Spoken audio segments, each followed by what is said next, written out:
এটা আমার ও এনে দিয়েছে দুবাই থেকে। তোমাদের এখানে পাতিসালার মতন হয়। ও তো আমাকে বলেইছে বিয়ের পর সমস্ত কাজও করবে। আমি ঘুম থেকে উঠবো আর ফোন ঘাঁটবো, ঘুম থেকে উঠবো ফোন ঘাঁটবো, আবার ঘুমাতে যাবো। জানো তো আমাদের 1 সপ্তাহ রিলেশন হলে হবে কি, ও 1 সপ্তাহে 7 দিনই আমার জন্য এক্সপেন্সিভ গিফট নিয়ে আসে। ওয়াও, পেমেন্টটা একটু করতে বলো। হ্যাঁ হ্যাঁ দাঁড়াও না, আমি ফোন করি। A few moments later. শোনো না গো, আমি তো পুরো রেডি, পেমেন্টটা একটু পাঠাও না। আমি এত পয়সা কোথায় পাবো? তুমি মেকআপ করতে গেছো, তোমার যদি না হয় তুমি মুছে মুছে চলে আসো। আমি পারবো না। ঠিক আছে ঠিক আছে। কি হলো গো, তোমার বর এত এক্সপেন্সিভ গিফটটাই পেমেন্টটা এরকম করলো?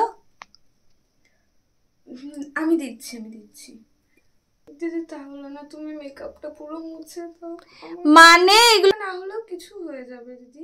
তোমাকে বেঁধে রাখবো আমি আজকে আমি তোমাকে যেতে দেবো না। বরের বাড়িতে গিয়ে ফোন করে বলে দাও যে আজকে ফুলসজ্জা হবে না, বলে দাও, বন্ধ।